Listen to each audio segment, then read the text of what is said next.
प्रीति Rathi case वह case जिस पर पूरा देश रोया था।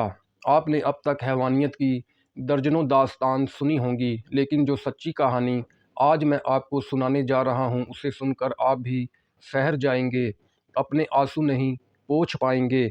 2013 में घटी इस घटना पर तब पूरा देश रोया था। इस केस की पैरवी कर रहे वकील ने इस अपराध को महिला जाति के साथ किया गया अब तक का सबसे बड़ा अपराध बताया था। वहीं इस केस के जज ने भी फैसला सुनाते समय ऐसी टिप्पणी की थी जिसे सुनकर हर किसी की आंखों में आंसू आ गए थे। तारीख थी 1 मई 2013। दिल्ली के नरेला में रहने वाली प्रीति राठी के लिए यह दिन बेहद खास था। आज पहली बार प्रीति दिल्ली के बाहर जा रही थी। पहली बार घर छोड़कर बाहर जाने की वजह से मन में थोड़ी घबराहट भी थी और लेकिन थोड़ी खुशी भी थी, क्योंकि प्रीति ने वो कारनामा किया था जिस पर उसके पूरे परिवार को नाज था। दरअसल 23 साल की प्रीति राठी ने दिल्ली से ही नर्सिंग की पढ़ाई की थी। पढ़ाई पूरी करने के बाद वो मिलिट्री हॉस्पिटल में नर्स बनना चाहती थी। इसके लिए उसने तैयारी भी शुरू कर दी थी। इसी दौरान इंडियन नेवी में नर्स की वैकेंसी निकली और प्रीति ने भी इस जॉब के लिए अप्लाई किया और एग्ज़ाम में शामिल हुई और सफल भी हुई। प्रीति नेवी में बतौर नर्सिंग ऑफिसर सिलेक्ट कर ली गई। अब प्रीति को मुंबई के कोलाबा में स्थित नौसेना ऑफिस में रिपोर्ट करना था। उसे मुंबई में बतौर लेफ्टिनेंट ड्यूटी ज्वाइन करनी थी। इसी वजह से प्रीति मुंबई जा रही थी। प्रीति को मुंबई तक छोड़ने उसके पिता अमर सिंह राठी, चाचा विनोद कुमार और चाची सुनीता भी साथ में जा रहे थे। इन सभी को गरीब रथ एक्सप्रेस से मुंबई के बांद्रा स्टेशन पर पहुंचना था। तय समय पर 1 मई 2013 को ट्रेन दिल्ली के निजामुद्दीन स्टेशन पर आकर रुक जाती है। ट्रेन रुकते ही प्रीति अपने परिवार वालों के साथ जल्दी से ट्रेन में सवार हो जाती है और सभी अपनी अपनी सीट पर बैठ जाते हैं और ट्रेन अपनी मंजिल की तरफ चल पड़ती है। इस ट्रेन में काफ़ी भीड़ थी। ट्रेन के अंदर भीड़ के बीच एक युवक ऐसा भी था जिसने अपना चेहरा गमछे से छिपाया हुआ था और कैप पहने हुआ था। वह किसी से बातें कर रहा था। कभी उठकर बाथरूम की तरफ जाता तो कभी वापस आकर सीट पर बैठ जाता था और वह अक्सर प्रीति को झांकने की कोशिश कर रहा था। यह बात प्रीति के परिवार वालों ने भी नोटिस की थी और वह कुछ ज़्यादा ही सतर्क हो गए थे। खैर, रात यूं ही गुजर जाती है। सुबह होते ही सभी लोग उठ जाते हैं और इधर ट्रेन भी अपनी मंजिल की तरफ तेज़ी से बढ़ते हुए मुंबई पहुंच जाती है। अब तारीख बदलकर 2 मई 2013 हो चुकी थी। प्रीति और उसके परिवार वालों को बांद्रा टर्मिनल पर उतरना था। सुबह के 8:05 पर ट्रेन बांद्रा स्टेशन पर पहुंच जाती है और प्रीति, उसके पिता, चाचा और चाची सभी ट्रेन से उतर जाते हैं। यहाँ से अब सभी अपनी अगली मंजिल की तरफ बढ़ना शुरू कर देते हैं। ट्रेन से उतरने के बाद प्रीति थोड़ी थकी हुई महसूस कर रही थी, इसलिए वह थोड़ा धीरे धीरे चल रही थी, जबकि प्रीति के पिता और उसके चाचा चाची प्रीति से कुछ कदम आगे चल रहे थे। अभी प्रीति ने अपने कदम तेजी से बढ़ाने शुरू किए ही थे कि अचानक प्रीति महसूस करती है कि किसी ने उसके कंधे पर पीछे से छुआ है। प्रीति के कदम अचानक रुकते हैं और वो पीछे मुड़कर देखती है कि किसने उसे छुआ है। प्रीति जैसे ही अपना चेहरा पीछे करती है, उसे वही लड़का दिखता है जो अपने चेहरे को गमछे से छुपाकर उसकी बोगी में ही बैठा हुआ था और लगातार उसे देखने की कोशिश कर रहा था। उसे देखने के बाद प्रीति कुछ समझ पाती उससे पहले ही वह नकाबपोश लड़का एक डिब्बा निकालता है और अगले ही पल उस डिब्बे में से कुछ प्रीति के चेहरे की तरफ फेंकता है। जैसे ही वो फेंकी गई चीज़ प्रीति के चेहरे पर पड़ती है, अचानक प्रीति दहाड़े मारकर चिल्लाना शुरू कर देती है। प्रीति की आवाज़ सुनकर उसके पिता और चाचा चाची दौड़कर उसके पास आते हैं। दूसरे पैसेंजर भी प्रीति के आसपास जमा हो जाते हैं।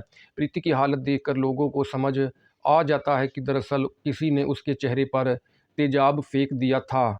प्रीति के पिता और चाचा चाची जैसे ही प्रीति को संभालने की कोशिश करते हैं, एसिड की कुछ बूंदें उनके हाथों पर भी लगती हैं और उन लोगों के भी हाथों में जलन शुरू हो जाती है।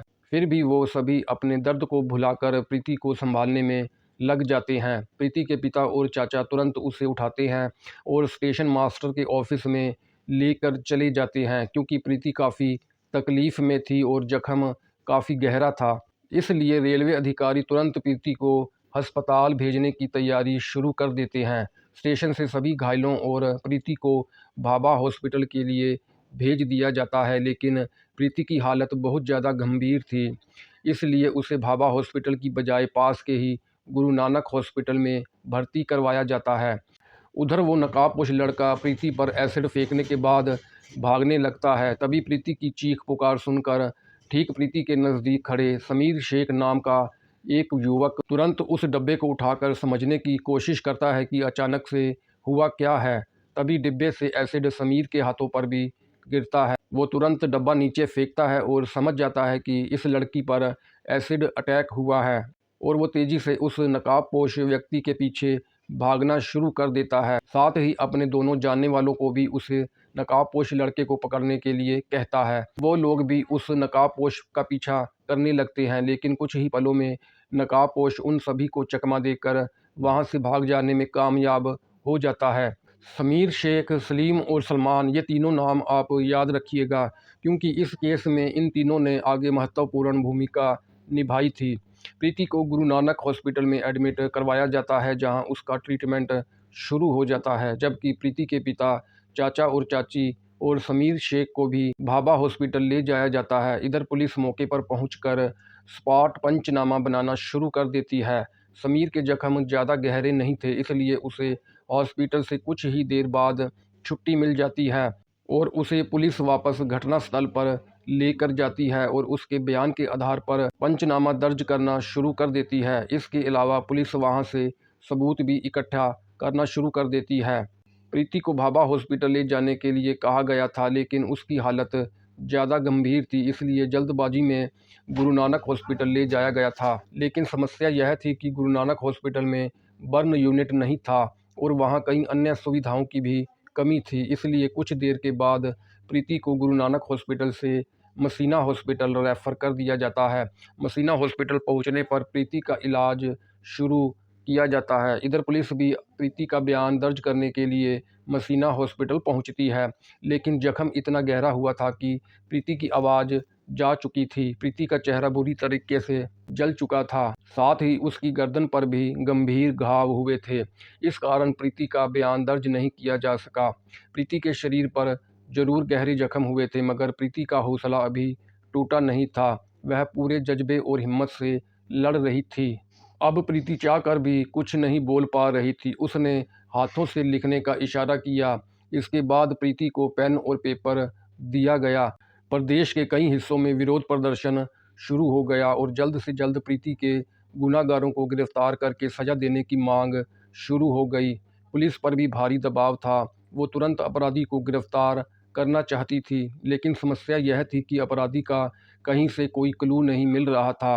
हालांकि घटना के समय स्टेशन पर मौजूद कुछ गवाहों के बयान के अनुसार अपराधी का स्केच पुलिस ने तैयार करवा लिया था और अपराधी की तलाश शुरू हो गई थी, मगर पुलिस के हाथ अभी खाली थे। इसी बीच 4 मई 2013 को पवन कुमार नाम का एक लड़का प्रीति की बहन तन्नू को फ़ोन करता है और प्रीति के बारे में पूछता है कि वो कैसी है। पवन कुमार बीटेक का स्टूडेंट था और प्रीति से उसकी पुरानी जान पहचान थी। इस बात की जानकारी तन्नू अपने पिता अमर सिंह राठी को देती है और अमर सिंह जांच कर रहे पुलिस अधिकारियों को भी इस बात की जानकारी देते हैं कि पवन कुमार नाम के एक लड़के ने फ़ोन करके प्रीति का हालचाल पूछा है। यह जानकारी हाथ लगने के बाद पुलिस वह स्केच गवाहों के बयान के आधार पर जो बनाया गया था प्रीति को दिखाती है और प्रीति से पूछती है कि क्या तुम इन्हें पहचानती हो। जवाब में प्रीति बोर्ड पर 3 नाम लिखती है, सत्यम, अंकुर और पवन कुमार। प्रीति के अनुसार स्केच में दिख रहा लड़का इन तीनों में से कोई एक था, क्योंकि प्रीति ने भी पवन कुमार का नाम दिया था। पवन कुमार ने फ़ोन करके प्रीति का हालचाल जानना चाहा था, इसलिए पुलिस अनुमान लगाती है कि शायद पवन कुमार ने प्रीति पर एसिड फेंका होगा और वो जानना चाह रहा होगा कि प्रीति जिंदा है या मर गई। इसलिए पवन कुमार को शक के दायरे में लेते हुए पुलिस जांच शुरू कर देती है और तुरंत पवन कुमार की तलाश में लग जाती है। कुछ दिनों की खोजबीन के बाद 9 मई 2013 को पुलिस पवन कुमार को गिरफ्तार कर लेती है। इसके गिरफ्तारी की खबर के बाद लोगों का गुस्सा और भड़क जाता है और वो जल्द से जल्द अपराधी को कड़ी से कड़ी सज़ा दिलवाने की मांग करना शुरू कर देते हैं। लोग प्रीति के जल्द से स्वस्थ होने की भी दुआएं कर रहे थे, मगर प्रीति की हालत दिन प्रतिदिन बिगड़ती ही जा रही थी। मसीना हॉस्पिटल में आए हुए उसे कई दिन हो चुके थे और यहाँ प्रीति की कई सर्जरी भी की गई थी, मगर हालत सुधरने की बजाय बिगड़ते ही जा रहे थे। प्रीति के इंटरनल ऑर्गन्स धीरे धीरे काम करना बंद कर रहे थे। मसीना हॉस्पिटल के डॉक्टर को लगने लगा था कि प्रीति की हालत ज़्यादा गंभीर हो रही है, तो उन्होंने तुरंत प्रीति को रेफ़र करते हुए मुंबई हॉस्पिटल भेज दिया ताकि बेहतर इलाज मिल सके, क्योंकि इस केस से लोगों का सीधा जुड़ाव हो चुका था और लोग हर पल प्रीति की हालत के बारे में जानना चाहते थे। इसलिए सरकार की ओर से भी प्रीति को बेहतर से बेहतर इलाज देने की व्यवस्था की जाती है। जैसे ही प्रीति को बॉम्बे हॉस्पिटल लाया जाता है, देश के टॉप स्पेशलिस्ट डॉक्टरों की टीम बनाई जाती है और उन्हें ही प्रीति के इलाज का जिम्मा दिया जाता है।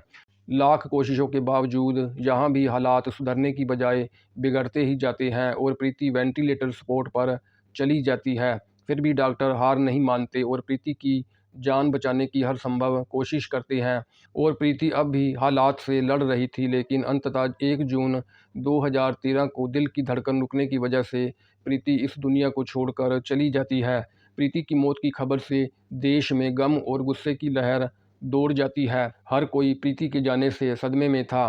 प्रीति की मौत के बाद पोस्टमार्टम किया जाता है और उसके शव का अंतिम संस्कार के लिए उसे दिल्ली लाया जाता है, लेकिन प्रीति के घर वाले मामले की सीबीआई जांच की मांग करते हुए अंतिम संस्कार से मना कर देते हैं और प्रीति के शव के साथ ही एक प्रदर्शन रैली निकाली जाती है। अंत में सरकार की ओर से सीबीआई जांच का आश्वासन मिलने के बाद पूरे राजकीय सम्मान के साथ प्रीति का अंतिम संस्कार किया जाता है। प्रीति की मौत और अंतिम संस्कार के बाद हर किसी की एक ही मांग थी कि जल्द से जल्द प्रीति के कातिलों को कड़ी से कड़ी सजा दिलाई जाए। पुलिस ने भी पवन कुमार नाम के एक लड़के को गिरफ्तार कर लिया था, लेकिन समस्या यह थी कि पवन कुमार के खिलाफ किसी भी तरह का कोई सबूत नहीं मिल रहा था। रेलवे पुलिस भी अब तक पवन कुमार के खिलाफ कोई सबूत नहीं ढूंढ पाई थी। इसी बीच प्रीति के पिता अमर सिंह राठी अपने स्तर से पता लगाने की कोशिश करते हैं। यह बात सामने आती है कि 2 मई 2013 यानी कि घटना वाले दिन पवन कुमार मुंबई में नहीं था, बल्कि वह रोहतक में था। पुलिस भी पवन कुमार के फ़ोन का लोकेशन हिस्ट्री निकलवाती है और पता चलता है कि घटना वाले दिन पवन कुमार वास्तव में रोहतक में ही था। पुलिस की बजाय प्रीति के पिता द्वारा यह पता लगाना कि पवन कुमार उस दिन रोहतक में था, पुलिस की बड़ी नाकामी थी और यह इस बात का भी संकेत था कि पुलिस इस घटना की जांच सही तरीके से नहीं कर रही है। इसलिए प्रीति के पिता कोर्ट में एक रिट पिटीशन फाइल करते हैं और सीआईडी मुंबई से जांच की मांग करते हैं। कोर्ट यह मांग मान लेती है और मामले की जांच सीआईडी मुंबई को दे दी जाती है। केस हाथ में आते ही सीआईडी मुंबई जांच के सिलसिले में सबसे पहले प्रीति राठी के घर जाती है और कुछ जानकारी जुटाना शुरू कर देती है। सीआईडी के अधिकारी प्रीति के कुछ नज़दीकी रिश्तेदारों से भी पूछताछ करते हैं। रिश्तेदारों से पूछताछ के दौरान एक रिश्तेदार पुलिस वालों को बताती है कि पड़ोस में रहने वाला अंकुर पवार नाम का एक लड़का प्रीति से एक तरफा प्यार करता था। उसने प्रीति को प्रपोज भी किया था, लेकिन प्रीति ने साफ मना कर दिया था। इसके बावजूद अंकुर पवार प्रीति से ही शादी करने की जिद कर रहा था, लेकिन प्रीति ने इस प्रस्ताव को ठुकरा दिया था। प्रीति के रिश्तेदार के मुताबिक इसी के बाद अंकुर ने प्रीति को अंजाम भुगतने की धमकी भी दी थी और उसे पूछताछ के लिए बुलाया जाता है। पुलिस अंकुर से पूछती है कि 1 मई 2013 को तुम कहाँ थे। इस पर अंकुर ठीक से जवाब नहीं दे पाता और तुरंत अपने बयान बदलने लगता है। इसके अलावा पुलिस को यह भी नज़र आता है कि अंकुर के दोनों हाथों पर जख्म के निशान हैं। यह जख्म वैसे ही थे जैसे कि एसिड से जलने पर होता है। अंकुर द्वारा बार बार बयान बदले जाने और अंकुर के हाथों पर जख्म के निशान देखकर पुलिस का शक और गहरा हो जाता है और वो अंकुर को पूछताछ के लिए 17 जनवरी 2014 को मुंबई लेकर आ जाती है। मुंबई लाकर उससे कुछ और पूछताछ की जाती है। कुछ ही समय की पूछताछ से यह साफ हो जाता है कि एसिड फेंकने वाला व्यक्ति कोई और नहीं बल्कि यही अंकुर पवार था। पुलिस तुरंत अंकुर को गिरफ्तार कर लेती है और उसके मेडिकल एग्जामिनेशन के लिए हॉस्पिटल भेज देती है। हॉस्पिटल से आने के बाद पुलिस अंकुर से पूछताछ शुरू कर देती है। पूछताछ में अंकुर बताता है कि दरअसल वो प्रीति को पसंद करता था और उससे ही शादी करना चाहता था, लेकिन प्रीति ने मना कर दिया था। इससे वह काफ़ी चिढ़ा हुआ था। उधर प्रीति ने इंडियन नेवी में भी नौकरी हासिल कर ली थी, जबकि अंकुर बेरोजगार बैठा हुआ था। इसी कारण अंकुर के घर वाले उसे ताना देने लगे थे। इससे भी अंकुर प्रीति से काफ़ी जलन महसूस कर रहा था। इसी के बाद अंकुर ने तय कर लिया था कि वह प्रीति को सबक सिखाएगा। प्रीति ने नेवी में नौकरी हासिल की थी। इस बात की जानकारी आसपास के लोगों को भी लग चुकी थी और लोग यह भी जान चुके थे कि 1 मई 2013 को प्रीति मुंबई जाएगी। अंकुर को भी इस बात की जानकारी हो चुकी थी, इसलिए वो ट्रेन में सवार हुआ था। अंकुर ट्रेन के अंदर ही प्रीति पर एसिड फेंकना चाहता था, लेकिन ट्रेन के अंदर भीड़ काफ़ी ज़्यादा थी और ऊपर से अंकुर लगातार ट्रेन में प्रीति को घूर रहा था। इस कारण उसके माता पिता कुछ ज़्यादा ही सतर्क हो गए थे, इसलिए ट्रेन के अंदर अंकुर को प्रीति के ऊपर एसिड फेंकने का मौका ही नहीं मिल पाया। वैसे सुबह 4 बजे अंकुर ट्रेन की टॉयलेट के पास भी जाकर खड़ा हुआ था कि अगर प्रीति यहाँ आए तो वह यहीं पर एसिड फेंक देगा, लेकिन प्रीति वहाँ नहीं आई, इसलिए अंकुर का प्लान यहाँ पर भी फेल हो गया। आखिर जब प्रीति ट्रेन से उतरती है तब अंकुर उस पर एसिड फेंकता है। अंकुर ने जरूर अपना गुनाह कबूल कर लिया था, लेकिन पुलिस के सामने सबूत जुटाने की बड़ी चुनौती थी। अब अंकुर की आइडेंटिटी कन्फर्म करने के लिए पुलिस आई विटनेस के सामने आइडेंटिफिकेशन परेड करवाती है। आइडेंटिफिकेशन परेड के दौरान एक साथ कई लोगों को खड़ा किया जाता है। इसमें अंकुर भी शामिल होता है। इसके बाद उन लोगों को भी बुलाया जाता है जिन्होंने पहले गवाही दी थी कि हमने एसिड फेंकने वाले को देखा है। उन गवाहों में से समीर शेख, सलीम शेख और सलमान शेख भी अंकुर को देखते ही तुरंत पहचान लेते हैं। पुलिस वालों को बताते हैं कि यह वही लड़का है जो एसिड फेंकने के बाद भाग रहा था। सभी सबूत और गवाहों को देखने के बाद आखिरकार स्पेशल कोर्ट द्वारा प्रीति राठी के अपराधी अंकुर पवार को आईपीसी की धारा 302 और धारा 326 बी के तहत दोषी मानते हुए मौत की सज़ा सुनाती है और 5,000 रुपये का जुर्माना भी लगाती है। यह भारत के इतिहास में पहली बार था जब किसी एसिड अटैक को फांसी की सज़ा सुनाई गई थी। जब जज ने उसे फांसी की सज़ा सुनाई तो उसके चेहरे पर जरा भी डर का भाव नहीं था, उसे उसका भी अफसोस नहीं था। वह कोर्ट में बड़ी बेशर्मी से मुस्कुरा रहा था। उसकी एक क्रूर हंसी प्रीति के परिवार वालों के जख्म पर नमक जैसा काम कर रही थी।